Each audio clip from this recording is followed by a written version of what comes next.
So now in the transformation of energy, we have learned that like in hydroelectric power plants, the water is stored in the dam where this energy is stored in the form of potential energy, and when this water falls on the turbine, this potential energy converted into the kinetic energy, and this turbine rotate the generator.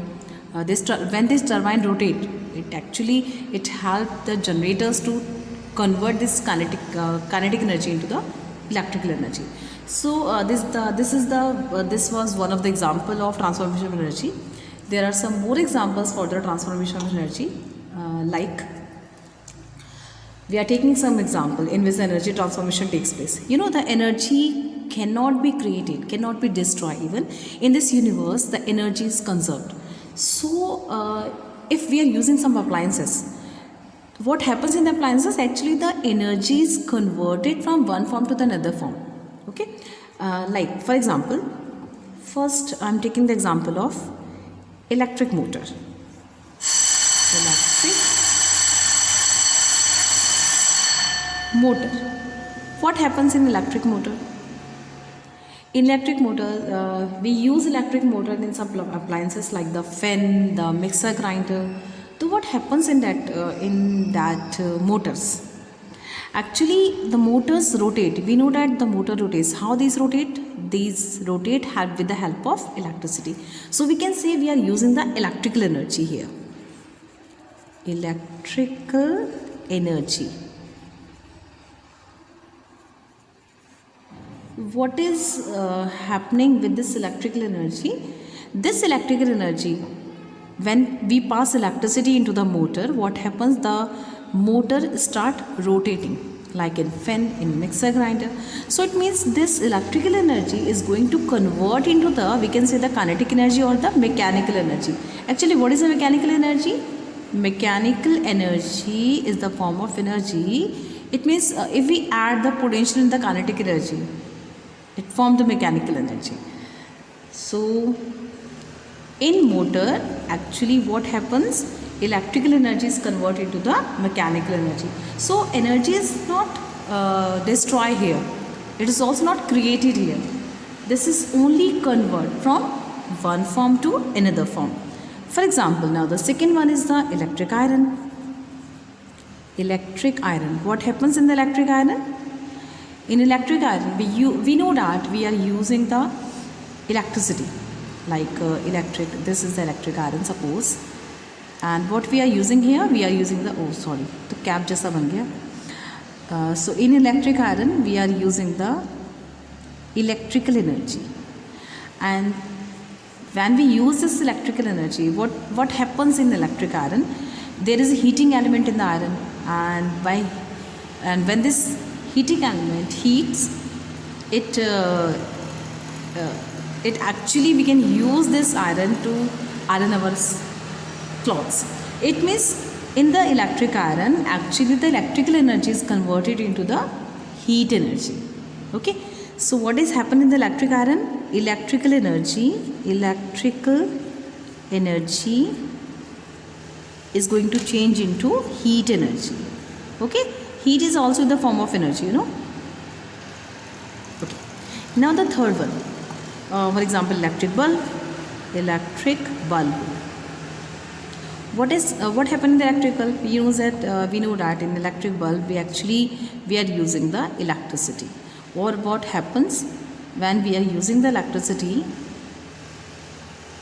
This bulb start glowing, and by this heating element, you know what happens in the bulb? There is a heating element. Actually, it is made up of tungsten wire mostly. So when the electricity is passed through the bulb, this electric energy is converted into the heat energy, and this heat energy is then converted into the light energy. So in electric bulb, we can say the electrical energy is converted into the heat energy, and this heat energy is finally converted to the light energy. Okay, more examples like in radio. What happens in the radio? In radio, we use electricity, or in some cases we can use a cell or the battery. So same as if we are using the cell or the battery, we are also using the electrical energy. So in radio, this electrical energy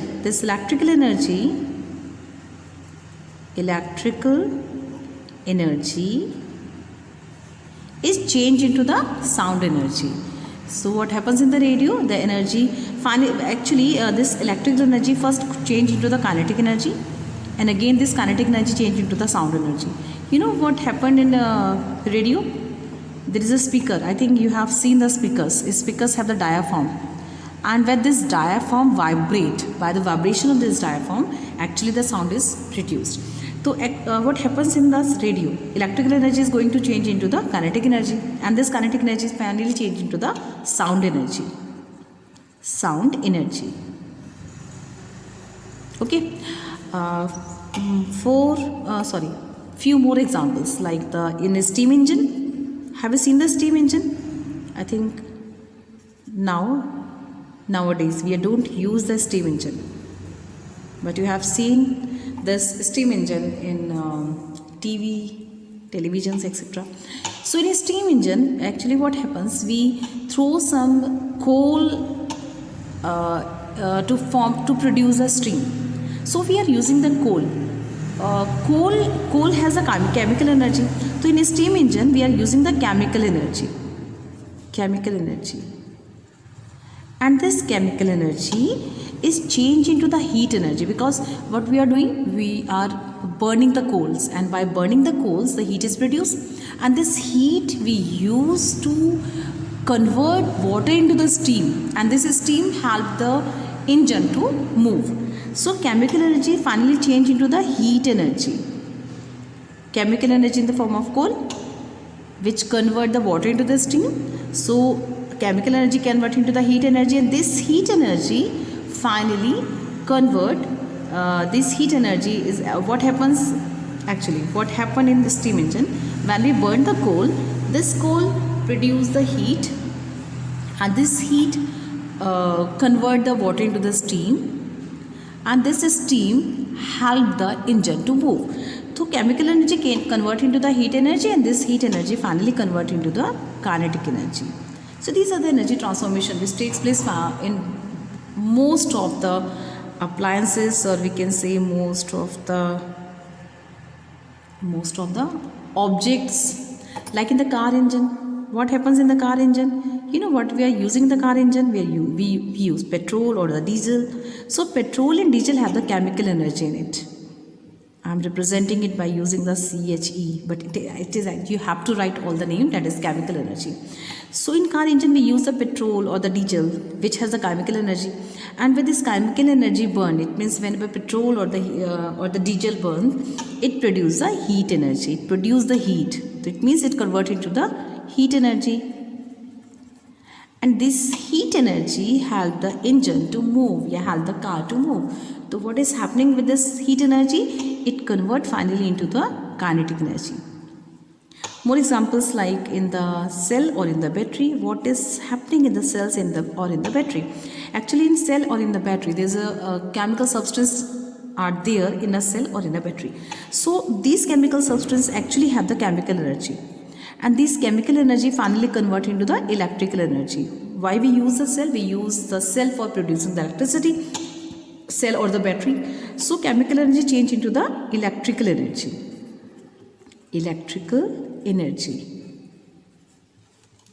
Okay. These are some few examples for the formation or conversion of energy, transformation of energy. Okay. More examples, like in gas stove. This is actually the gas which we use in our homes. Like in gas, we use the LPG, like we are using the LPG. The LPG, what is present in the LPG? LPG has some gas like the butane. So butane hai ya koi aur bhi gas hai. So these gases have the chemical energy in it. And when we burn these gases, they produce the heat energy. So what is happening in gas stove? The chemical energy converted into the heat energy. Same as the solar cells. What is happening in the solar cell? You know solar cells we use for producing the electricity in our homes. the solar cells actually use the sunlight to produce electricity. So we can say the solar cells is finally convert the light energy. Light energy is from sun. Light energy into the electrical energy. So these are some examples of transformation of energy. So we saw that the energy is transferred from one form to another form, and most of the appliances which we are using are actually what they are doing. The appliances are transform the energy from one form to another. It means it is clear from all these things that energy transformation takes place. And energy can't be created and can't be destroyed. In this universe, the energy is actually conserved. So we are writing here the law of conservation of energy. Law of conservation of energy. In chapter 2, you have studied the law of conservation of momentum. Now the law of conservation of energy. Law of conservation of energy. What is this law? According to this law, the energy can be conserved. Energy is conserved, not can. It is always conserved. The energy can't be created, it can't be destroyed, it can change only from one form to another form. So we can write here like the energy can neither be created nor destroyed. Neither be created nor be destroyed. It can convert, it can be transferred from one form to another. So we can say the energy remains conserved in the universe. That is total amount of energy,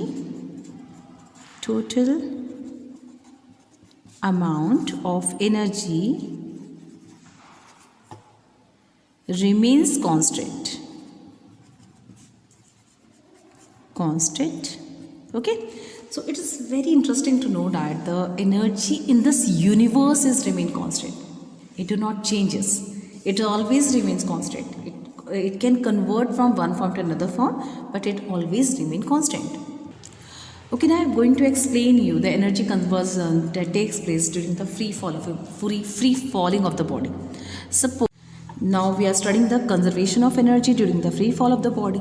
Suppose this is a body having the mass m, and we kept this body at the height of h. This is the point A, which is at the height of h, and this is the point B.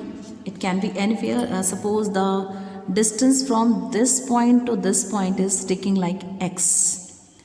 So the distance of the point B from the ground is h minus x. So we can say there is a point B which is above the ground at the height of h minus x, and C is the point at the ground. So we are going to understand how the energy conservation takes place, how the energy remains conserved when we drop an object from a particular height. Now we know that at this height, at the point A, the energy which this object has is only potential energy. Don't have the kinetic energy here. Now if we draw this object from the height, it will gain some energy, it will gain some velocity when it move to the point B. When we drop it from the height, क्या होगा? इसकी velocity increase होगी. So when it come to the point B, it will attain some velocity. So we can't say the kinetic energy at this point is 0. It will have some kinetic energy. But since the height of the object is going to decreases, so we can say the potential energy is going to decreases. So at this point, the potential energy is less as compared to this one, because the height is less as compared to this point. So it has less potential energy, but it will gain some kinetic energy. Now at this point, at the point C, which is present at the ground, what type of energy this object will have now? At this point, since it is not at any height, so we can say it don't have any potential energy. It has only the kinetic energy. So how can you say the energy, the present at the point A or at the point B or at the point C are same? So we are going to prove here that how can we say that the energy at all these points A, B and C are the same. Okay, now the conservation of energy during the free fall. Now I am writing at the point A. at point A. At this point A, since this object, okay, first we have to write some statement here. Before this, we have to write some statement. Let an object of mass m is kept at a height of h. Okay, so at the point A, what is happened at this point? The potential energy